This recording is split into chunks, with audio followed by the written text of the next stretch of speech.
Hello, my lovelies. Welcome to Assorted Sundries. Recliner edition? Hanging out in the living room edition? I don't know what it's going to say under there. I'll figure it out. Hi. So I gotta go to the grocery store, figure out something to cook for dinner. I do not know what I want for dinner. Yeah, but I don't know. I'll find something. It is, of course, the last Assorted Sundries before a break for a week to let me recharge my batteries and try and get some ideas in the head. Because right now my head is bereft of ideas. There's just nothing in there rattling around, just nothing. It's just empty space. Which is why this is going to be particularly rambly today. This is the third try of doing this video. There was just all these sorts of tangents into nothingness. So, trying to keep it a little more concise. Yeah, so week off is coming. I'm hoping that somehow I get more inspiration for hair. I just feel like I scraped the bottom of the barrel. I will say the Marguerite turned out well. Better than I expected. It actually looked like it did in my head, which is good. Mostly. It mostly looked like it did in my head. I am, of course, counting on some of you to make it better because that's what y'all do. I put the idea out there. You guys fix it, perfect it, and then give it back to me, and I can go, oh, so much better. I love it so much. That is the best part of this job. Any hoodles, yeah, I get this way this time of year a lot, where I just feel like there are no new hairstyles. I can think of nothing. I have done everything. But of course, that can be said from the beginning of my channel. Everything is a variation on a theme. It's a braid, it's a bun, it's a braided bun. That's, you know, most everything. It's a wrapped bun. It's a, I don't know. Things look so different because I just put different sparkly crap in it, and now it's something new. I don't. Of course, there are differences to some of the hairstyles, but a lot of them are variations on a theme because there is only so much you can do with hair. Now, I'm not talking about the hair artists out there, you know, the ones with the product and stuff and make like giant flowers or ships or whatever, you know, with all the extra hair and stuff. I'm not talking about that. That, of course, is all cool and sculptural and interesting, but not practical for me, so like I don't do that. But yeah, like everyday, day-to-day styles, a little more difficult, especially since I decided to try and be a little more practical in my styling. When I started my channel, it was practical. Like, this is how you do this, this is how you do that. You know, this is how you use hair sticks, this is how you make a rope braid, this is, you know, anything you braid, you can bun. You can either start with a ponytail holder or not. Just a lot of basic stuff. And then I worked in, you know, some fantasy hairstyles. Game of Thrones really got me into that because they were so cool, and it was fairy tale hair, and who doesn't love fairy tale hair? So, you know, I did some of that stuff. But, you know, there are other hair tutorialists out there who do a much better job at the fantasy styles than I do. So I have moved away from doing those as often and kind of leave that to them. Whereas I try to focus a little more on the practical side, because having very, very long hair, you do face certain things that people with less do not understand until they reach that length, and then they're like, oh, yeah, there's this extra foot is sometimes problematic. So, so yeah, I tried to go a little more practical. Not that we're never going to do fantasy stuff. Of course we will do fantasy styles and such again. But I just thought perhaps it would be more beneficial for us, for my channel and for you as my viewers to do things a little more practical, a little more simple and classic, I suppose, with interesting things thrown in here and there. I think it's been working out too. I kind of decided to start doing this, especially after our 30 days of hairstyles challenge that we did for our vlog every day of April. I think that really showed me that y'all love to fix your hair, but you really do prefer styles that are kind of quick and simple and sturdy and will last you all day, because those are the hairstyles that you will actually do. And you know, after April, you know, I continue to watch y'all on Instagram, and I see that you deploy the faster, simpler styles much more often than any of the fancy stuff. Although every now and then you guys get to go someplace cool and you'll do the fancy stuff, which is cool, which is why we're not gonna like get rid of the fancy stuff. But it does make me want to figure out more practical hairstyles for us, which is actually more difficult than the fantastical hairstyles. It's easy to take long hair and make it look like crazy and cool.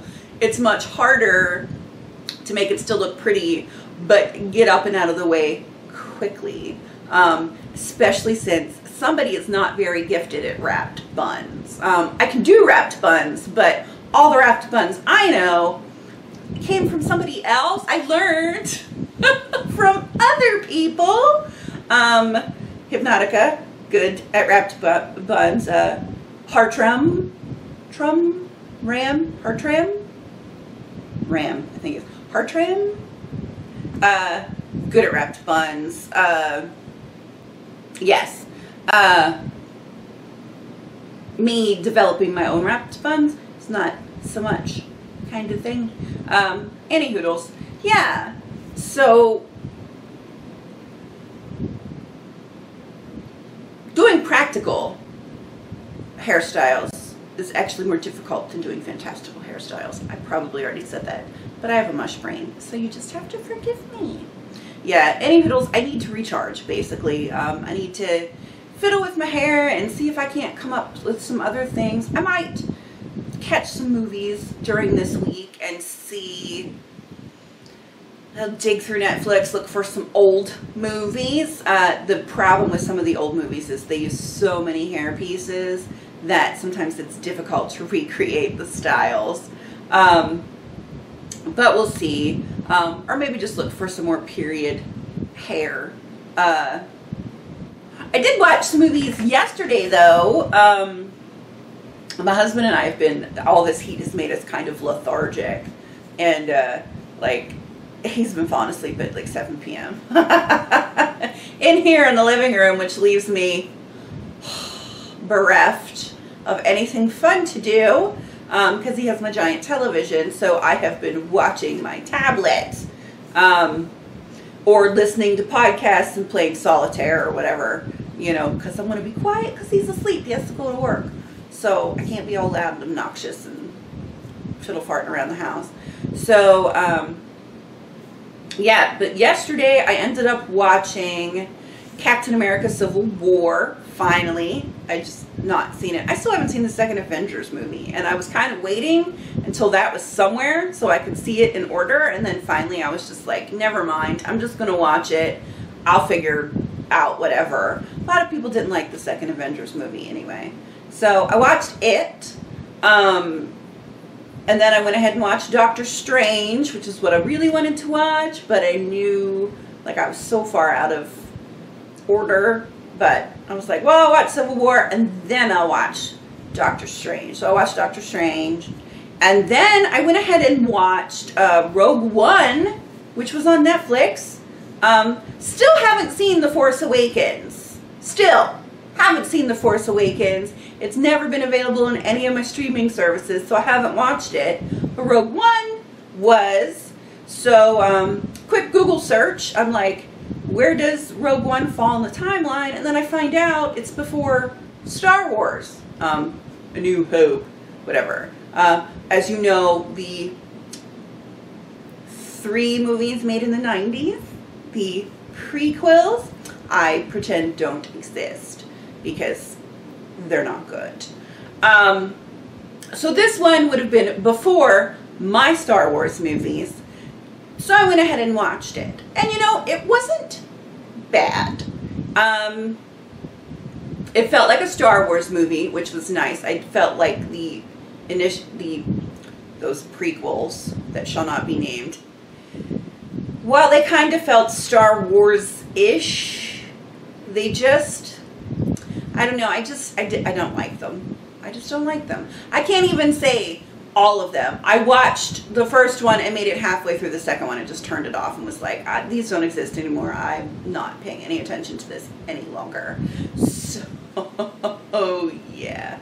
Any hoodles, Rogue One felt like a Star Wars movie. I recognized characters as, you know, typical Star Wars characters, which was fine. It had humor, which was nice. But I do have to say, it was so depressing. You know, I mean, we're going into A New Hope, right? Is what's supposed to come after it with Han and Leia and Luke and all that. So I guess thematically, you know, you have to go really sad so that you can come back with happy.